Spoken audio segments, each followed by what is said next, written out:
You are listening to Sunday Evening Jazz with Miss CC Holmes. Thank you so much for tuning in and spending your Sunday evening with me. Well, as I promised last Sunday, we have a special guest on Sunday Evening Jazz today. And I would like to take this time to welcome Grammy-nominated composer / artist and the founder of the Rippingtons, Russ Freeman, to Sunday Evening Jazz. Welcome, Russ. Hi, Cece. How are you? I am doing awesome. Thank you so very much for taking time out of your busy schedule to do this interview with me today. Well, thanks for having me. And not a problem. It is definitely, truly a pleasure. So why don't we get things started, shall we? Sure. Okay, great. Well, first, I would like to say happy anniversary to you guys, 30 years in the music business. Pretty remarkable, huh? Yes, it really is. And on June the 24th, the Rippingtons will be celebrating 30 years with their release of their anniversary CD entitled True Stories. Well, Mr. Freeman, can you tell me more about this anniversary CD and what should the fans expect? Well, it's been a real pleasure to make this record. We had a lot of fun, and we have quite a bit of years to look back on, of course, the 30-year anniversary. But we're always plowing ahead and trying to do new things. So on this CD, it's featuring some really great friends. The original saxophonist Brandon Fields joins us, and it's a pleasure to have him with us. And I'm proud to say that he will be joining us in Texas for our Austin debut on the 24th and also at Woodlands on the 25th. Oh, awesome. So it's great to have Brandon with us. Great. And on the CD, we have our good friend Jeffrey Osborne, a fantastic vocalist, joining us on a song that my wife and I wrote called My Promise to You. And Jeffrey Osborne, I don't think has ever sounded better. He's just such a great vocalist and a great guy. So Wonderful. A lot of fun things on this record. Well, actually, I got a chance to preview it, and you are right. That song, Promise, oh my God, it was mind-blowing. I love that one. I think Jeffrey had a lot of fun with the vocals on it. Yeah, he did an awesome job, really. Well, let's talk a little bit about your favorite song on the CD, True Stories. And can you share with us the title of the song and why it's your favorite? Well, I like most of them, but I guess Wonderland is one of my favorites. It was just a lot of fun to play that guitar solo over those fun changes. But I actually had a really great time playing guitar on most of these tracks. I'm really kind of fond of Flamenco Beach as well on the classical guitar. It's a very, very nice single, indeed it is. But you know what? I'm going to be honest with you. As I was previewing this anniversary CD, all of them was really likable. I liked all of them, really good, but it wasn't a surprise to me because you guys have a signature sound that is just totally the Rippingtons, and you just know it right off, you know? So awesome job, guys, on this anniversary CD. It is really, really breathtaking. Well, I think the important thing to know is that we're always trying to pave new ground. We're never really looking back. This is not really a retrospective kind of an album. We're always trying to blaze new trails and play kind of grooves and styles that we haven't participated in before. So it's always a challenge. I mean, we're always trying to raise the bar. Right. Well, you know what? I got to ask you this. So you are basically like the writer of most of the material for the Rippingtons, right? I do. I write all the material. So when you're writing your songs, do you have a typical pattern that you go through? Well, I like to have a concept that I'm writing towards. So it's much easier for me if I have an album concept. And I think that also unifies the songs together. And it's kind of a visual process for me. It's kind of like visual art. So when I come up with a title, then I really try to make sure that the songs on the records are broad enough in their appeal so that there's different tempos, different styles of music, and they all kind of blend together. So it helps me when I actually write groups of songs together for a record. Wonderful. Oh, my goodness. You know what? I've noticed that you've had an opportunity to have the pleasure of working with many recording artists, as you spoke of earlier. But can you give me a few more names, and who did you really enjoy working with the most? Well, we've had such a stellar lineup of fabulous talent in the Rippingtons, and that's probably been one of the most beneficial things that I'm thankful for.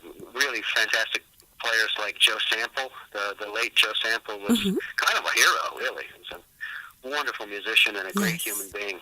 Yes, love his music. And we have had the chance to work with great saxophonists like Kirk Whalum, Eric Marienthal, Dave Koz, pianists like David Benoit, and all sorts of fantastic guests. So who's your favorite? I mean, who did you enjoy working with the most? I'm going to put you out there now.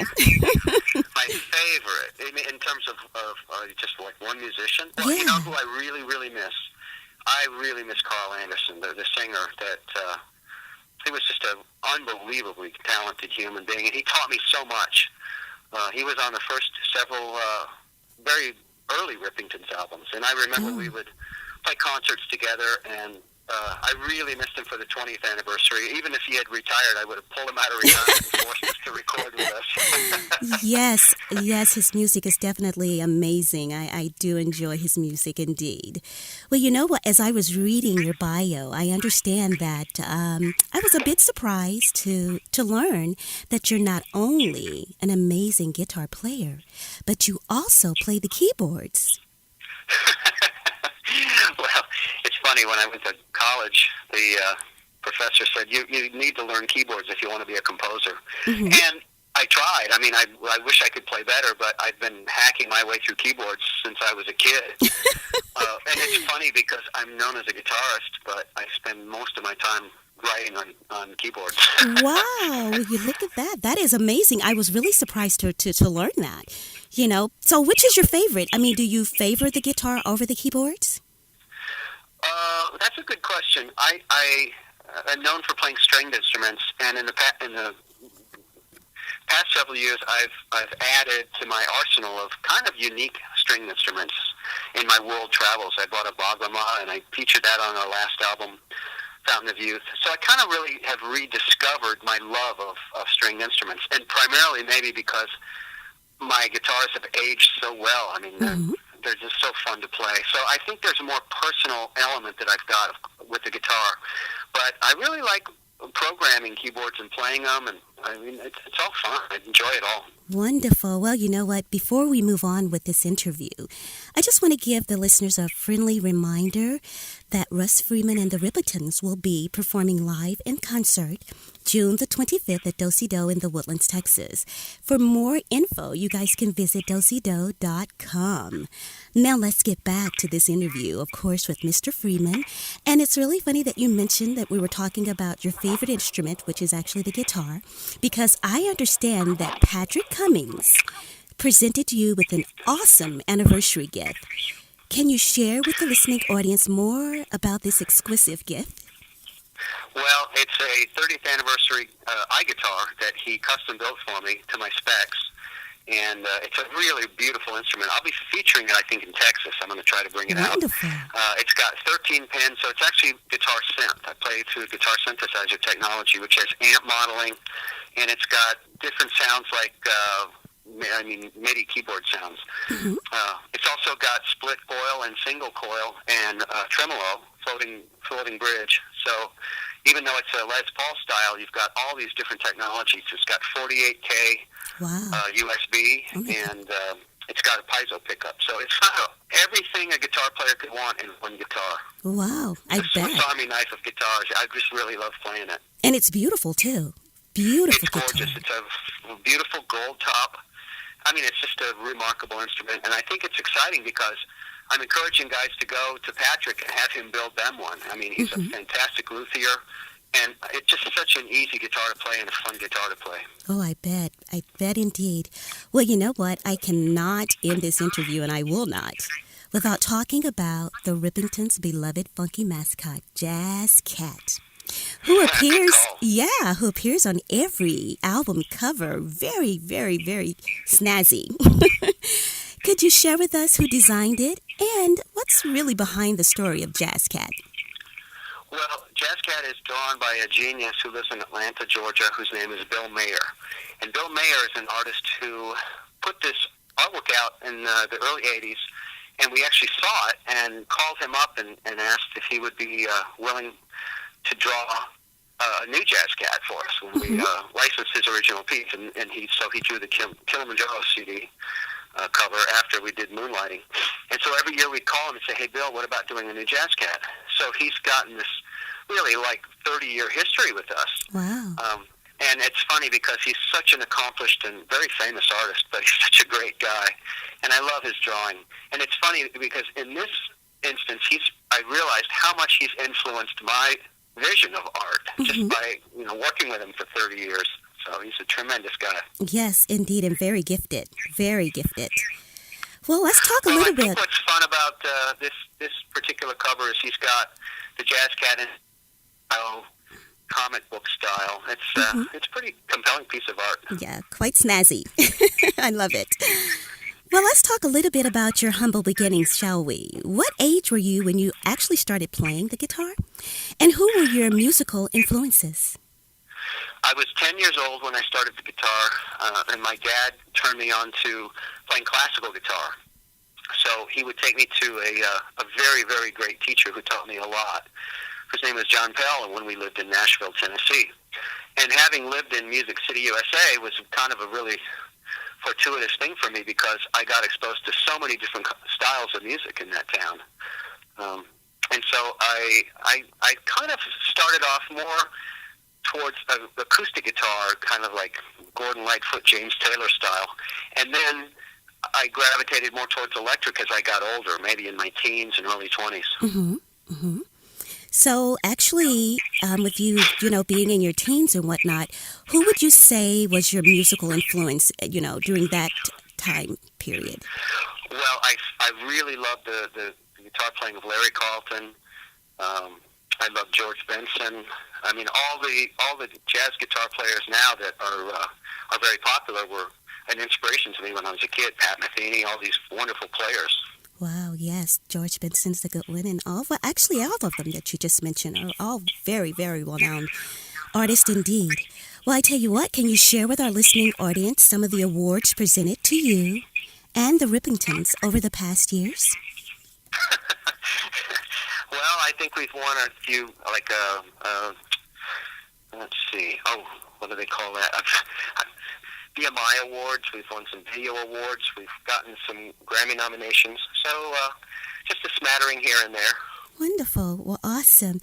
Well, I tell you what, time flies when you are having fun. I have truly enjoyed this interview indeed. But before I let you go, Mr. Freeman, is there anything extra that you would like to share with the listening audience today? Sure would. I'd like to say thanks for having us in your listening environment for 30 years. We so much appreciate it. Not a problem. We thank you for being such an awesome, of course, composer as well as artist, because you're the founder of the Rippingtons, so.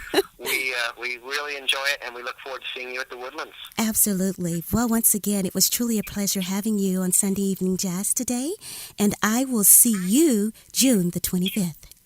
Thanks, CC. All right, thank you. Just a quick reminder to let you guys know that on June the 24th, the Rippingtons will be releasing their 30th anniversary CD, True Stories. And all you true fans of the Rippingtons, you guys want to get this CD. It is an awesome CD. I mean, just one great song after another. You've got to have this anniversary CD in your collection. So look for it, alrighty? That's June the 24th. Either you can download it off iTunes or Amazon, or whatever your preference is. Or better yet, you can also go to the stores and pick it up as well. Alrighty? And check it out, June the 25th, the Rippingtons will be performing live in concert at Do-Si-Do in the Woodlands, Texas. And I am so excited about this concert that I don't know what to do with myself. But I definitely hope to see your face in the place. So, speaking of the CD, guess what? I've got a sneak preview for you. And it is the CD single from the Rippingtons anniversary CD entitled, once again, True Stories. Check it out right here on Sunday Evening Jazz.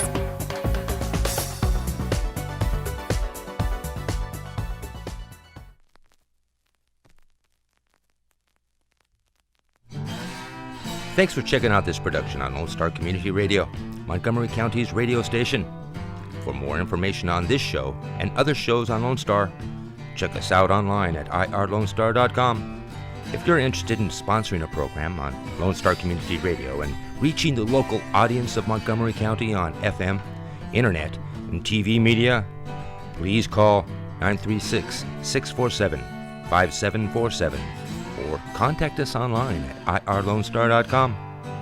This recording is a Lone Star Community Radio production, produced by the show host and Dick Schissler of Lone Star Community Radio. Interested in volunteering as a music DJ or starting your own talk show? Contact Dick Schissler at dick@irlonestar.com or by phone at 936-647-5747.